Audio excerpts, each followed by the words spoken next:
Good evening all. Today I am going to talk to you regarding the implant fixtures. आज implant fixture बात करेंगे.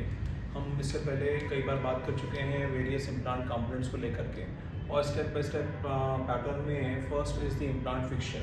हम implant fixture की बात करना चाहेंगे तो हमें सोचना पड़ेगा कि जो हमारा implant कंपनी हमको दे रही है, प्रोवाइड कर रही है, उस implant fixture में ऐसी क्या खासियत है, क्या उसके थ्रेड्स में है, क्या उन थ्रेड्स के बीच में जो गैप है उसमें क्या खासियत है, या क्या उनके सरफेस में खासियत है जिसकी वजह से उनका ऑस्टियो इंटीग्रेट होना ज़्यादा पॉसिबल है.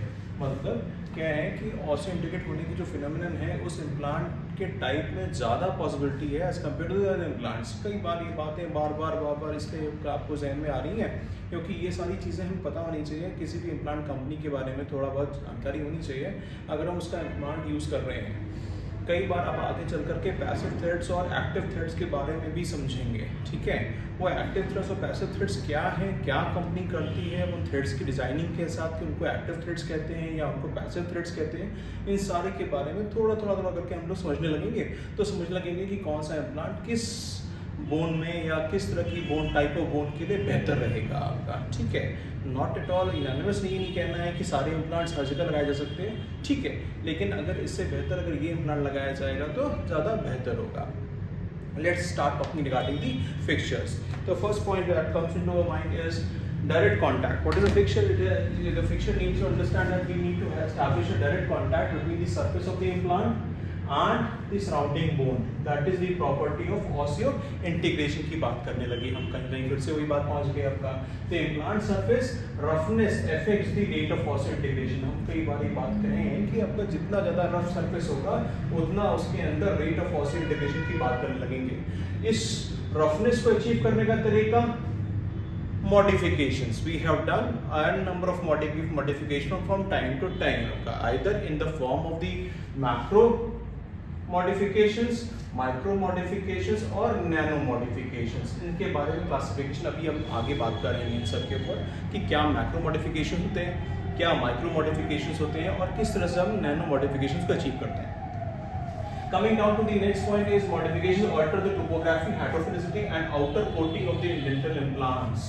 Please, ये सारी चीज़ें इसलिए इम्पॉर्टेंट है, कहीं ना कहीं ये osteoblastic migration, addition, proliferation and differentiation कर रही है एक नई बोन को फॉर्म करने में. Even in case of a compromised bone, जहाँ बोन कॉम्प्रोमाइज भी है उसके बावजूद भी अगर हमारा इम्प्लांट सरफेस किसी तरह से अच्छे से मॉडिफाई कर दिया जाएगा तो there are higher chances that there is a osteoblastic migration and this osteoblastic migration is ultimately leading to osteo integration. ठीक है, उसमें प्रोलिफरेशन हो रहा है, डिफरेंशिएशन हो रहा है, कहीं ना कहीं बोन फॉर्मेशन हो रही है और इम्प्लांट हमारा बोन से ऑस्टियो इंटीग्रेट हो रहा है. Right, coming to the next format is we need to understand that why we need to have the forces. क्या हम forces के बारे में जानना चाहते हैं और क्या होती हैं forces सारी की सारी. ठीक है, तो हमने forces के बारे में बात की आप लोगों से, तो हमें पता चला कि जो मिश थे उन्होंने 3 तरह की forces के बारे में डिफाइन किया था. ठीक है, one is the compressive force, tensile force and the shear forces. right, जिसमें से shear forces जो है cause sliding and they are the most deleterious forces जो इम्प्लांट के लिए अच्छी नहीं होती हैं आपका. ठीक है, कहीं ना कहीं ये forces नेगेटिव forces होती हैं जो धीरे धीरे करके आपका बोन लॉस को इनवाइट करती हैं. So we need to have minimum amount of shear forces. The effects are therefore focused on increasing the compressive forces, minimizing the tensile and the shearing forces which may weaken to the bone and implants interface. बार समझने की कोशिश करिए. Weaken the bone and the implant interface weak हो रहा है, जहां week होगा वहीं पर हमारा धीरे धीरे करके इम्प्लांट का बोन के साथ कांटेक्ट खत्म होने लगेगा, बोन लॉस होने लगेगा, फिर धीरे धीरे इम्प्लांट हमारा एलिंग इम्प्लांट कहलाने लगेगा. That is implant is on down the hill. Right, और यही अगर हमने कहीं ना कहीं चैनलाइज नहीं किया तो ये फेलिंग इम्प्लांट की तरफ चला जाएगा. Right, so there are 3 forces. One is the compressive force, one is the tensile force, and other last one is the shear forces. Okay, so we have to minimize the shear forces because shear forces are basically cause the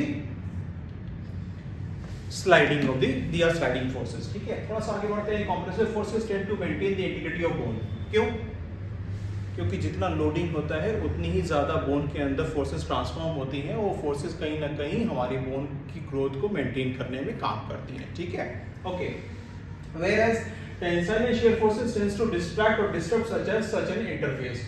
ये distract and disrupt such an interface के लिए काम करती हैं कौन सी? Tensile and the shear forces, correct. Shear forces are most destructive to the implants and bone compared to the other load modalities. अगर हम individual forces के बारे में बात करें तो सबसे notorious forces कौन सी हैं? वो है shear forces. ये सबसे ज़्यादा notorious हैं, कहीं ना कहीं ये हमारे implant surface को खराब करती हैं, आपका उसके bone interface खराब करती हैं, ultimately implant की life को compromise करती हैं, right? अगर इस डायग्राम में देखेंगे तो ये जो black and व्हाइट एरोज हैं ये आपके compressive forces and tensile forces हैं, और जितनी भी एंगुलेटेड है स्लाइडिंग फोर्सेस हैं ये आपकी शियर फोर्सेस हैं यहाँ पर, ठीक। And this is the implant and this is the bone, ये इम्प्लांट इंटरफेस है और ये बोन इंटरफेस है, ठीक है। इसमें एक चीज और नोटिस करिएगा, आपको 3 तरह के थ्रेड डिजाइन के बारे में भी बात की गई है आपका, ठीक है। तो कहीं ना कहीं ये सारी चीजें आपको दिख रही है कि किसी डिजाइन में केवल कंप्रेसिव एंड टेंसाइल फोर्सेस हैं, किसी में टेंसाइल कंप्रेसिव फोर्सेस दोनों हैं, लेकिन इनका कुछ और एडवांटेज भी है थ्रेड डिजाइन को लेकर के, ठीक है। और उस डिजाइन की चेंज की वजह से हम ये कह सकते हैं कि ये वाला इम्प्लांट ज्यादा बेहतर काम करेगा दूसरे वाले इम्प्लांट से, right. Okay, coming to the basic understanding, ये है एक ग्रॉस डायग्राम है जिसमें ये दिखाया गया है कि ये इम्प्लांट सर्फेसेस हैं वेरियस कंपनीज के, और कहीं ना कहीं थ्रेड डिजाइन के बारे में बताया गया है, ठीक है। थ्रेड डिजाइन का मतलब ये हो गया कि पहला जो है that is a square, the thread is in the form of a square, right. Second is in the form of a buttress, right. Third is again form of buttress with the curve flank, right. Fourth it is in the form of a trapezoidal. Sixth E is the reverse buttress, इसी का ठीक उल्टा, ठीक है, reverse buttress. ये सारी चीजें याद रखिएगा, ठीक है, ये इसलिए याद रखनी है, अभी थोड़ा सा कम ज्यादा इंपॉर्टेंट नहीं ट्रेस करेंगे अपने आप को, लेकिन ये समझेंगे कि कौन सी फोर्सेस किस में कैसे पड़ रही थी। मैं फिर से कह रहा हूँ, compressive force, tensile force and the shear forces, ठीक है। फिर मैं एक चीज और कहना चाहता हूँ कि शियर फोर्सेस जो है वो सबसे डिटरमिनेंटल है, ठीक है। वो जितनी मिनिमाइज हो जाएंगी उतना ही इम्प्लांट का सक्सेसफुल होना ज्यादा पॉसिबिलिटी रहेगी, ठीक है। तो अब कहीं ना कहीं हमें इन थ्रेड डिजाइन में पता चलने लगेगा कि इस वाले डिजाइन के अंदर शियर फोर्सेस कम होती हैं, तो चांसेस इसके थोड़े ज्यादा हैं सक्सेसफुल होने के। Okay, and lastly upon the reverse buttress and the triangular, this is the triangular form and this is the reverse buttress, right। ये थ्रेड डिजाइन के ऊपर चल रहा था हमारा ये, और थ्रेड डिजाइन का मतलब हो गया कि हमारे पास 1 2 3 4 5 6 7 डिजाइन अलग टाइप के इम्प्लांट्स हो गए।